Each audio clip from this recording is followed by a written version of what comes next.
Hello, my friends. Welcome to the calming sleepy story. My name is Brian. I am an English storyteller. Today, I share with you a horror story named The Gettysburg Haunting, and I hope you enjoy it a lot with deep sleeping. Let's get started. The Gettysburg Haunting, a historical horror story. Prologue, The Letter Home. July 2nd, 1863. Gettysburg, Pennsylvania. Dearest Anna, if this letter finds you, then God's mercy must still stretch across these blood-soaked fields. We arrived in Gettysburg 3 days ago, and already I've seen things I pray never darken your dreams. There's a fog that clings to this place. Not mist, not smoke, but something that whispers when you walk through it. The men laugh and drink to keep the dread at bay, but I see it in their eyes. This ground is cursed, Anna. Something here watches us bleed. I fear the battle is not the only thing we must survive. Your devoted husband, Private Elias Finch. The ink ran in places, stained with sweat, blood, or tears. The paper was folded, sealed, and placed in the pocket of a wool uniform that would never leave the field. Chapter 1. The loops begin. The present day. Gettysburg National Military Park. The park ranger tapped the side of his flashlight. It flickered once, then steadied. "It's probably just a battery issue," he muttered, though he knew it wasn't. This was the 3rd time that week. Every evening at dusk, the same path near Devil's Den, one of Gettysburg's most photographed and supposedly haunted locations, turned colder than the rest of the woods. Tourists stopped to listen to nothing, claiming they heard gunfire or whispers in old voices. More than one visitor fainted in the exact same spot. So tonight, the ranger, Ben Halter, a retired Army medic turned history nerd, decided to see for himself. As he walked the path, the ground felt wrong, springy, almost spongy beneath his boots. The fog rolled in quick, too quick for July, and brought with it that same unnatural silence. Not peaceful, expectant. Then the loop began.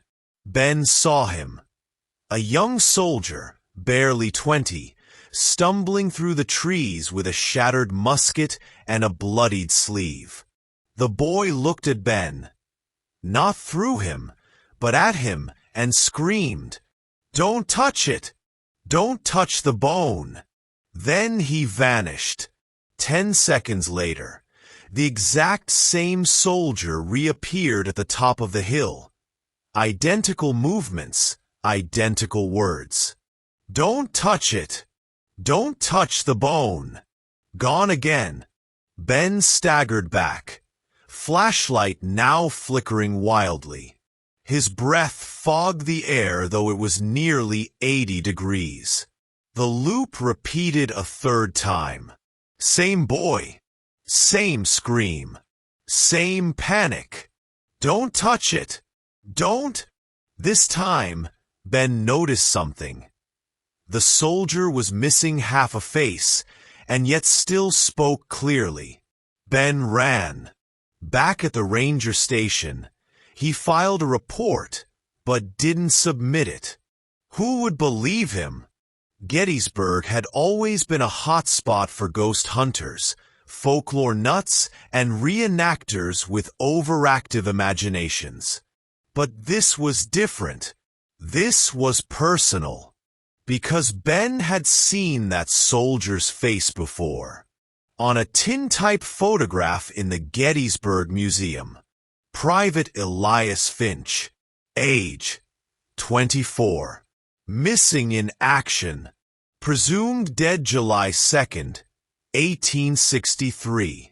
The next morning, Ben returned to Devil's Den with a spade and a gut feeling he'd regret following. He searched the spot where the apparition had first appeared. The soil was loose, recently disturbed, though no crews had worked there in months. He began to dig. 6 inches down, the spade struck something hard. Bone. But not just any bone. It was carved unnaturally smooth, with strange spiral markings burned into its surface. It looked almost ceremonial, like a relic. And when Ben touched it, the world twitched. He blinked. The trees looked different. No power lines. No trash bins. No hiking trail. And from somewhere down the hill, musket fire. Ben looked down at his clothes. His ranger uniform was gone. In its place, a Union soldier's coat, worn and stained with blood. The ground shook. Someone screamed, "To arms! The rebels are flanking!" And Ben Halter realized he wasn't in 2025 anymore. Chapter 2. The Bone in the Dirt. July 2nd, 1863, Gettysburg, Pennsylvania. Somewhere near Devil's Den, Ben Halter dropped the bone. It landed in the mud with a sickening thump, steam curling up from its surface despite the summer heat. His hands trembled. His vision swam. The trees around him now loomed taller, older, untouched by decades of tourist footsteps. No paved trail, no signs, no sounds of modern life. Only the chaos of a battlefield on the brink of hell. What the hell is happening? A blast ripped through the trees. A cannon shot, close enough to rattle his bones. Men in blue surged past him, yelling commands, some bleeding, some missing parts of their faces. The air stank of black powder, blood, and churned earth. Ben turned in a slow circle. He was no longer a park ranger. His clothes had changed. His flashlight was gone. And no one looked at him like he didn't belong. It was as if he'd always been there. A grizzled sergeant with wild eyes and a torn sleeve grabbed his shoulder. "You deaf, Finch? Get that rifle up, or we're all meat." Ben tried to answer, but his mouth was dry, his voice caught in his throat. "Finch," the name hit him like a musket ball. "They think I'm Elias Finch." A whistle blew. The sergeant shoved him forward. Ben stumbled through the trees, tripping over roots, toward the front line. But even as he ran, his mind swirled. This isn't a reenactment. This is real. Somehow, impossibly, he was in the middle of the Battle of Gettysburg, wearing a dead man's name. And worse, he had touched something that didn't belong here. The relics echo. That night, under the cover of smoke and death, Ben managed to slip away. He collapsed behind a boulder near the Devil's Den, panting, clutching his head. His hands were still dirty from digging. He thought he might wake up. Thought this might be a hallucination brought on by exhaustion. But in his pocket, he felt it again. The bone. Somehow, it had followed him. He pulled it out. It pulsed, not with heat, but with memory. And when he looked at it, he saw flashes. A boy digging in the woods. A soldier losing his mind, speaking in riddles. A hand planting the bone beneath the battlefield. Centuries ago. It wasn't from the Civil War. It wasn't even from this continent. It was older, and every time it was unearthed it fed.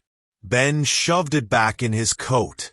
Somewhere in the fog, he heard footsteps, whispers, laughter. "Finch, you touched it again." Ben turned. It was Elias Finch, or what was left of him. His ghostly figure flickered at the edge of the trees, half skeletal, half screaming. "You shouldn't have dug. I warned you." Then he vanished into the mist. The loop tightens. Morning came, and with it, the same scene again. Men yelling, cannon fire, Ben running. At first, he thought it was just another day in the past. But as he ran through the trees, he realized everything was exactly the same. Same shouts, same explosions, same faces, same sergeant grabbing his shoulder. "You deaf, Finch? Get that rifle up."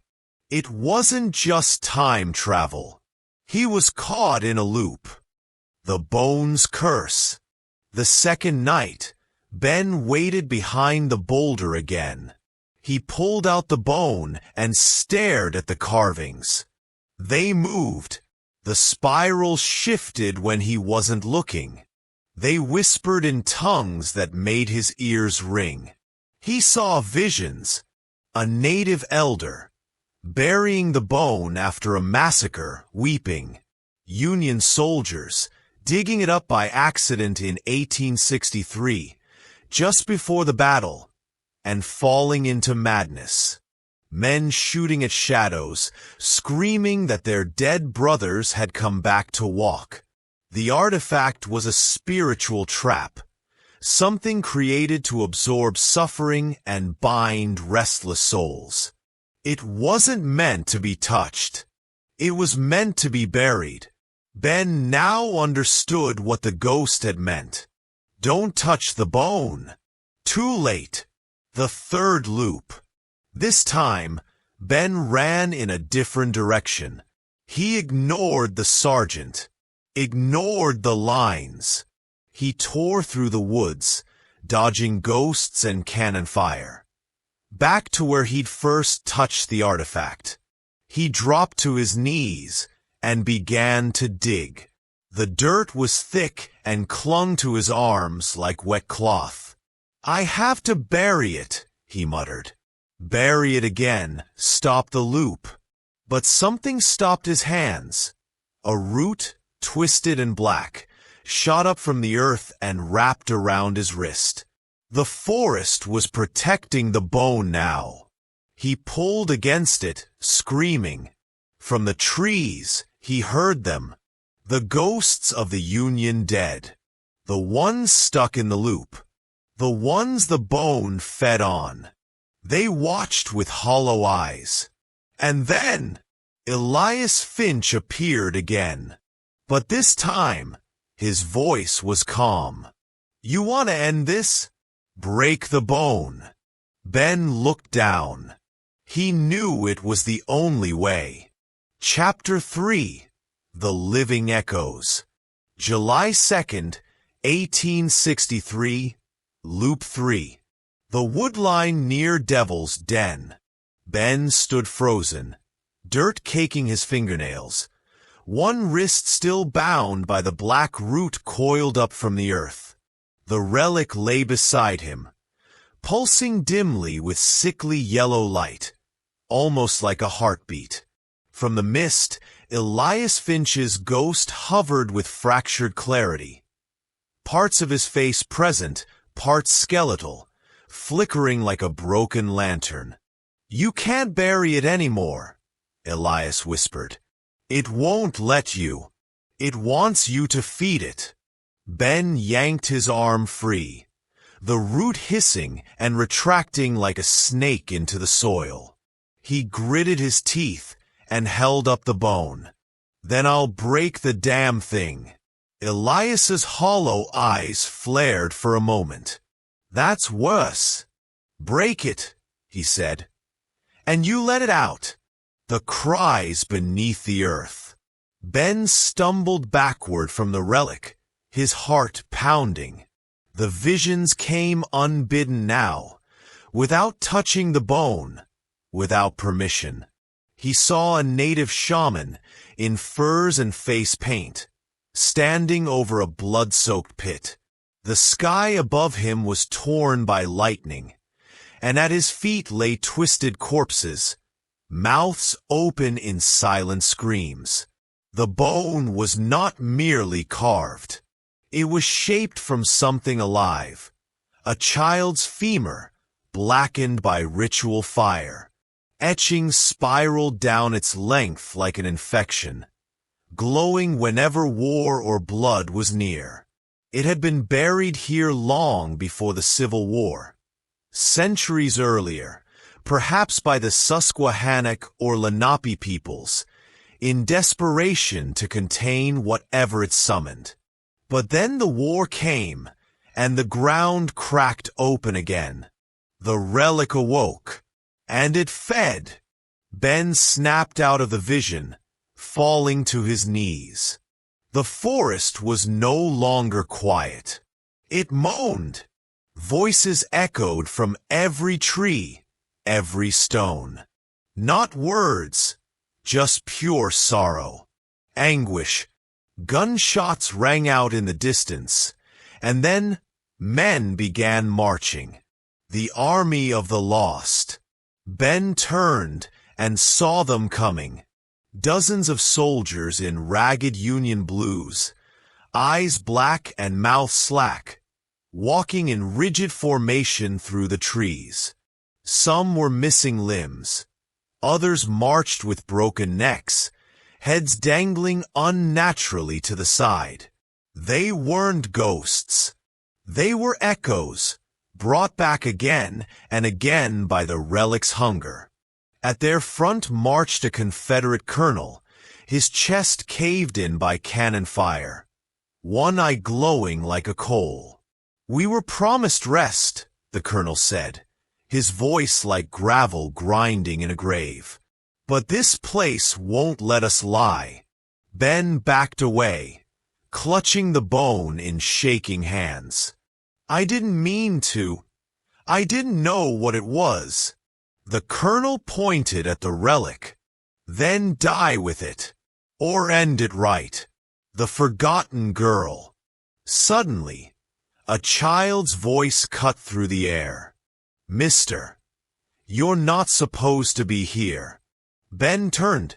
A young girl, maybe 7 years old, in a faded white dress and bare feet, stood at the edge of the clearing. Her face was pale, but kind, unscorched by death. Virginia Dare. He recognized the name, though it made no sense here. "They pulled me too," she said softly. "From Roanoke. From before." Ben stared in horror. The relic didn't just feed on this war. It fed on all sorrow, all blood soaked into the American soil. Roanoke, Salem, Wounded Knee, Gettysburg, all connected by a string of cursed earth. "If you break it," Virginia said, "you'll be trapped, but the loops will stop." Ben's hands trembled. "What happens to the others?" She looked down. "They'll still be gone, but they won't scream anymore. A choice of death." The soldiers closed in now, their boots silent on the forest floor. The colonel, Elias Finch, dozens of broken men, eyes pleading. Ben raised the bone above his head. "If I break it, I stay. But the haunting ends. If I bury it, someone else might dig it up. If I keep it, the loop continues forever." He looked at Virginia one last time. "Will it hurt?" She nodded once. "Yes, but it'll stop hurting everyone else." Ben closed his eyes, then let it end. He slammed the relic down on the stone beside him. It shattered into 3 jagged pieces, and for a moment the forest went silent. Then everything screamed. The trees, the earth, the ghosts, the sky itself. Light erupted from the ground, white and blinding, and Ben was pulled, not into darkness, but into stillness. When he opened his eyes, he was lying on the ground beside Devil's Den. Sunlight shone through the trees. Birds chirped, and the relic was gone. Chapter 4. The Thing That Feeds. Present day. Gettysburg National Military Park. July 3rd, 2025. Ben Halter sat alone in the ranger station, staring at a map of Devil's Den with bloodshot eyes and trembling fingers. He hadn't spoken to anyone since the morning he woke up in the grass. The shattered remains of the relic nowhere to be found. He had been gone 2 days. Or rather, he hadn't. No one remembered him missing. The log showed he'd checked in both mornings. Security footage showed him walking the trails. His Jeep hadn't moved from the parking lot. But he remembered. The loop, the faces, the child, Virginia Dare. Ben hadn't told anyone what he'd seen. Not even the National Park historian who stopped by asking about visitor complaints. That morning, a woman had reported a girl in a white dress standing in the woods behind her tour group. Then she'd vanished. Ben's stomach twisted. The relic was gone, right? The oath of silence. That night, Ben returned to the boulder where the relic had been buried. The earth was undisturbed. The trees swayed gently in the summer breeze. But something still felt wrong. There was no sound, no wind, no insects, just expectation. Ben knelt, palms flat against the ground, and whispered, "I broke it. Let them rest." A moment passed, and then, from behind him, "Did you?" Ben turned slowly. Elias Finch stood in full uniform, clean, young again, but his eyes were hollow. Ben rose to his feet. "I destroyed the bone. It's over." Elias looked down at the grass. "You didn't destroy the curse. You just broke the key. The door's still open." The thing beneath the battlefield. Ben's dreams that night were no longer loops of the past. They were something worse.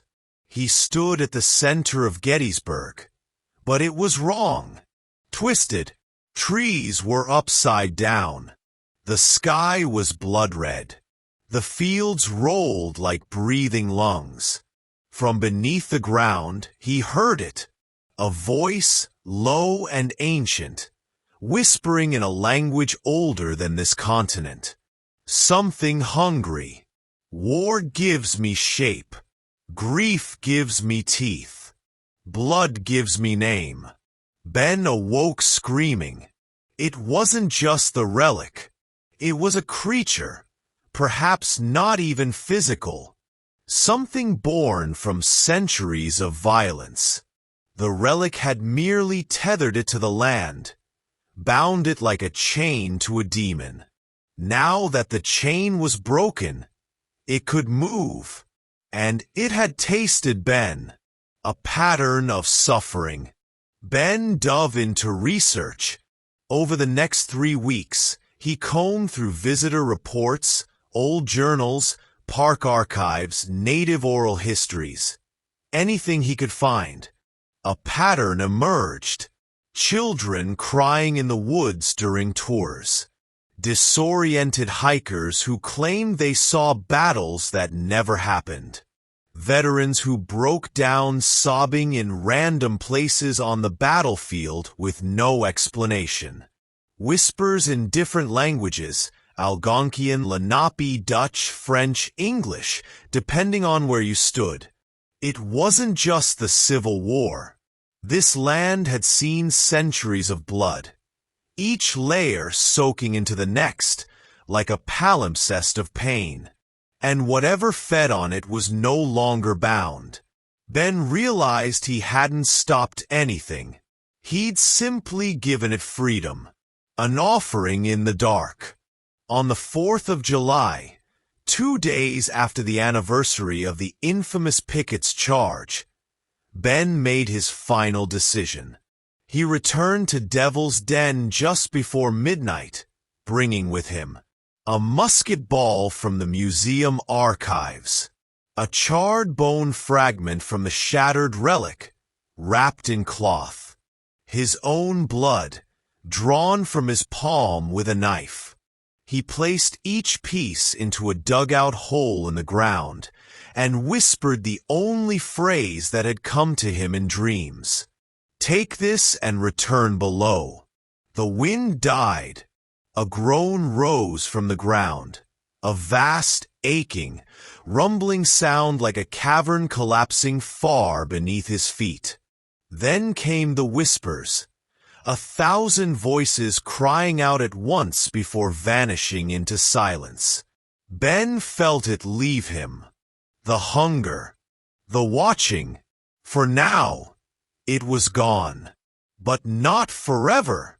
As Ben walked away, he passed a group of reenactors camped near the edge of the woods. One of them, a teenage boy, was staring into the trees, pale and shaking. Ben approached gently. "You all right, son?" The boy nodded slowly. "I just thought I saw someone." Ben crouched beside him. "Who?" The boy swallowed. "A little girl in white. She waved at me." Ben's blood ran cold. Virginia Dare. Final chapter. The Ghost in the Soil. July 5th, 2025, Gettysburg, Pennsylvania. The park was quiet again. The fog had lifted. No reports of shadows in the woods. No phantom cannon fire. No more sudden fainting spells among visitors. To most, it seemed like the haunting had passed. But Ben Halter knew better. The thing beneath the ground hadn't been destroyed, only lulled. And he had become its caretaker. The silence after the storm. Ben didn't sleep much anymore. He took up nightly patrols. Not because he was assigned, but because something in him refused to rest. He started recording his experiences. Audio tapes, journals, digital backups stored under pseudonyms. If anything happened to him, someone had to know what lurked beneath the soil. The locals whispered about him now. "That ranger's a little touched, you know?" But they also avoided Devil's Den after dark. Because sometimes, even now, the fog came back. And sometimes, if you stood in the right place at the wrong hour, you'd hear boots marching, or a musket cocking, or the faint voice of a little girl saying, "You're not supposed to be here." The return of the bone. On the eve of August 1st, during a heat wave, Ben was alerted to something terrifying. A metal detectorist, an amateur treasure hunter, had found a carved bone fragment near Little Round Top. Ben rushed to the site. It was unmistakable. One of the 3 pieces of the shattered relic. Charred edges. Faint spiral carvings. The same pulse of ancient hunger rising from the ground like steam. And worse, The man who found it had disappeared before park staff arrived. All that was left were boot prints that led into the woods and then stopped. No sign of struggle. No blood. Just nothing. Ben pocketed the bone with trembling hands. They're waking up again. The ghost in the soil. That night, Ben dreamed of Elias Finch for the last time. He stood in a burned-out cornfield, a rifle slung across his back. His eyes were less hollow now, his voice less broken. You tried to end it. That matters. Ben shook his head. But it's still here. Elias nodded toward the horizon, where shapes moved in the fog. Soldiers from every war in American history, shambling forward like moths to flame. As long as men bleed into this land, it'll have something to eat. Ben looked down. The relic shard glowed in his hand again. Elias reached out. Bury it deeper this time, but not in the earth. In memory, in story, in truth. A new kind of binding. Ben returned to the museum archives and made a choice. He placed the relic piece into a sealed case, encased in lead and glass, marked not as art or artifact, but warning.